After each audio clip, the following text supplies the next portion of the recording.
Have you ever stood at the edge of a runway and watched a fully loaded jumbo jet accelerate toward you? There is a moment, maybe 3 or 4 seconds before liftoff, where your brain simply refuses to accept what it is seeing. Something the size of a building, heavier than 400 fully grown elephants, is about to leave the ground. And it does, every single time, without fail. Today, we are going to break down exactly how that is possible. And I promise, by the end of this, the next time you sit in a window seat and watch the ground fall away beneath you, you will understand every single thing that is happening. Let us start with the weight, because the number alone is almost offensive. The Airbus A380, the largest passenger aircraft in regular commercial service, has a maximum takeoff weight of 575 metric tons. To put that into perspective, that is roughly the same as stacking 45 fully loaded double-decker buses on top of each other. It is heavier than the Statue of Liberty. It is heavier than a fully equipped naval destroyer. And yet, within about 500 meters of runway, it is climbing into the sky at close to 200 miles per hour. By every instinct you have, this should not work. But instinct and physics are not the same thing.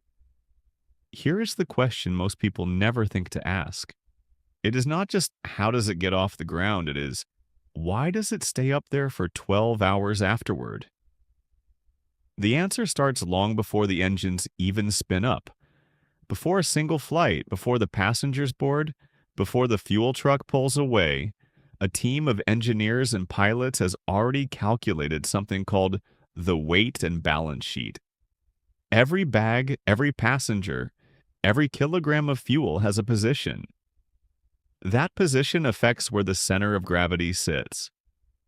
If the center of gravity is too far forward or too far back, the aircraft becomes dangerously difficult to control.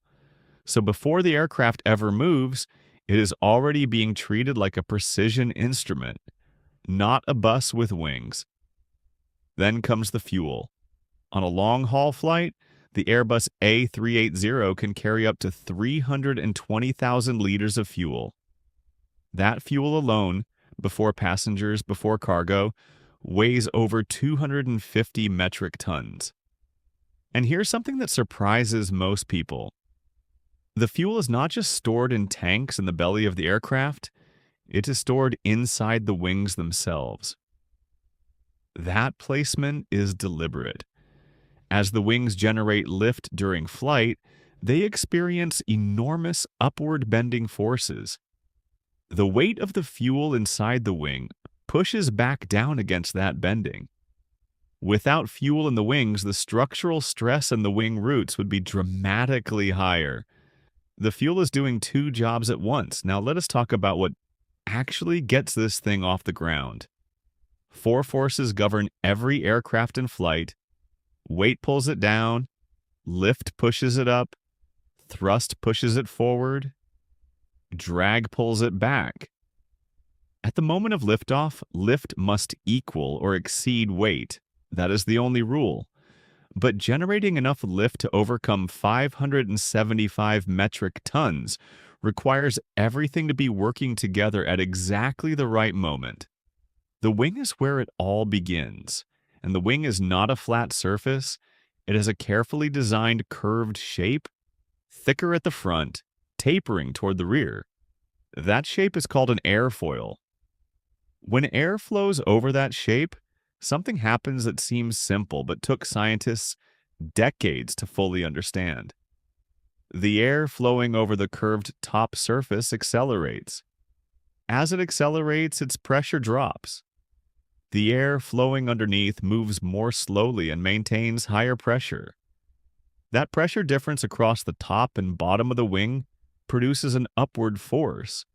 That force is lift. But that is only part of the story. The wing is also angled slightly upward relative to the oncoming air. That angle is called the angle of attack. Because of that angle, the wing physically deflects the air flowing around it downward. And according to Newton, if the wing pushes air downward, the air pushes the wing upward with equal force.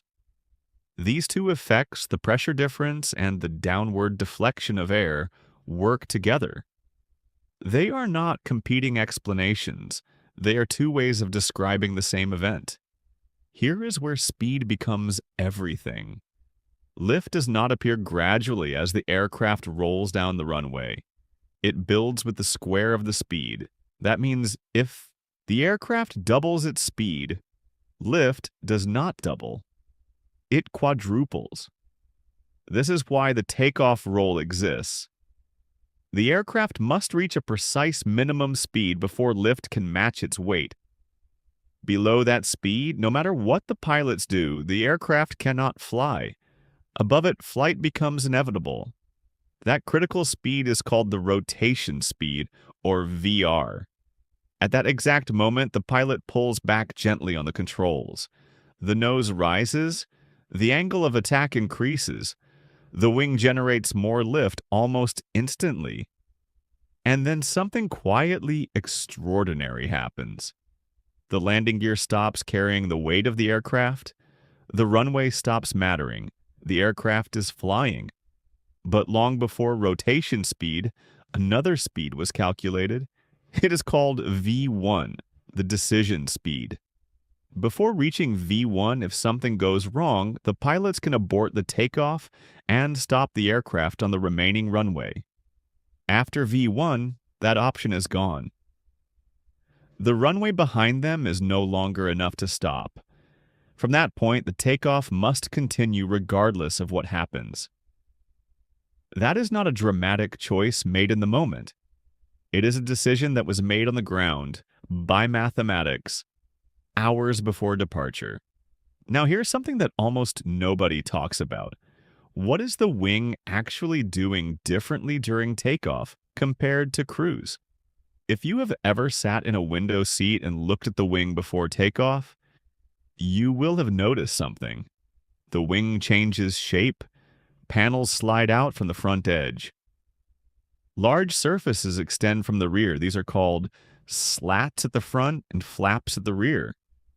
Together, they increase the curvature of the wing and slightly increase its surface area. This dramatically increases the lift the wing can generate at lower speeds.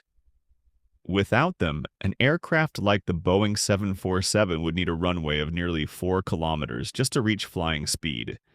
With them, that distance drops significantly. The slats do something else that is less obvious. They create a small gap between themselves and the main wing. That gap allows high-energy air from below the wing to flow over the upper surface. That keeps the airflow attached to the wing at high angles of attack, delaying the point at which the wing stalls. A stall is not an engine failure. It is a condition where the angle of attack becomes too steep, the airflow separates from the upper surface, and lift collapses. Slats push that boundary further away, giving the aircraft a wider margin of safety at low speeds, so the aircraft is moving, it is accelerating, the wings are generating lift, the engines are producing enormous thrust, and then liftoff happens. What does that actually feel like from inside the aircraft? The acceleration during the takeoff roll is roughly comparable to a moderately quick car. Nothing violent. The noise builds. The runway markings start to blur.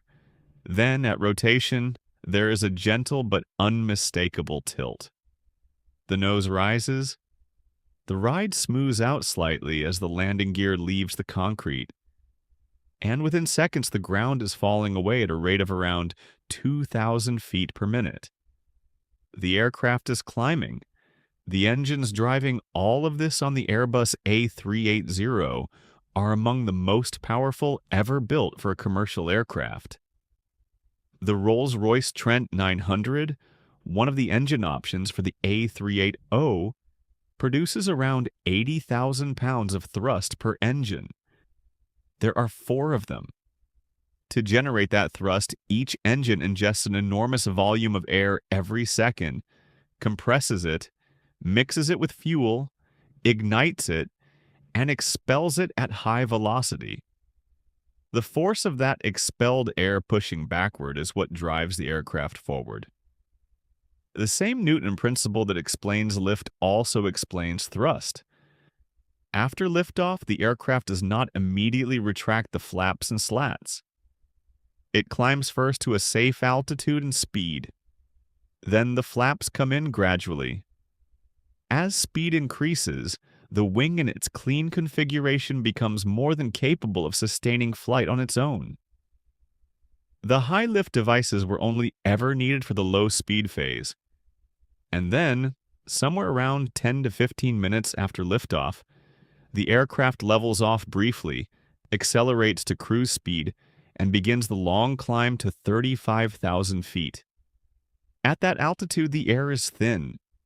Drag is low. The engines operate efficiently. The aircraft settles into a state where lift equals weight, thrust equals drag, and nothing is accelerating in any direction. It is a state of perfect equilibrium, held together not by luck, but by a century of accumulated understanding about how air and metal and motion interact. But here's something worth sitting with for a moment. That equilibrium is not passive. It is active. The aircraft is constantly making small adjustments. The autopilot is processing hundreds of data points every second. Wind speed, altitude, air temperature, cabin pressure, fuel load. Every small gust that nudges the nose slightly off course is detected and corrected before you even feel it. The smoothness you experience at 35,000 feet is not the absence of forces acting on the aircraft. It is the result of every one of those forces being continuously managed, and the fuel burn during that cruise phase tells its own story. A fully loaded Airbus A380 burns roughly 12,000 liters of fuel per hour at cruise. That sounds like an enormous amount, and in absolute terms, it is. But spread across 500 passengers traveling at 900 kilometers per hour, the fuel efficiency per person per kilometer is actually comparable to a modern family car. The scale of the aircraft is working in its favor. Moving 500 people through the sky at that speed in a single machine is dramatically more efficient than doing it in 500 separate vehicles. There is one more thing that most passengers never notice, and it happens silently over the course of a long flight. As fuel burns off, the aircraft gets lighter. A lighter aircraft requires less lift to stay airborne. Less lift means the engines do not need to work as hard. So the aircraft gradually climbs slightly higher as the flight progresses, chasing thinner air where drag is even lower and efficiency improves further. This is called a step climb, and on a 15-hour flight, the aircraft might climb in 2 or 3 stages, each one quietly squeezing more efficiency out of the remaining fuel. By the time the aircraft begins its descent, it may weigh 150 metric tons less than it did at takeoff. The same machine, but fundamentally different in what it needs from the air around it. Every single takeoff you have ever been on followed that exact sequence. The math was done before you arrived at the airport. The speeds were calculated before the doors closed. The wing was configured before the engines came to full power. By the time you felt the nose rise and the ground disappear, everything had already gone exactly according to plan. That is what makes aviation remarkable to me. Not that it feels like magic, but that it is so completely and precisely the opposite of magic. Now here's something worth thinking about. If the wing produces lift on the way up, what happens to all that lift when the aircraft needs to come back down? That is a question with an answer that surprises almost everyone, and I have already covered it in another video.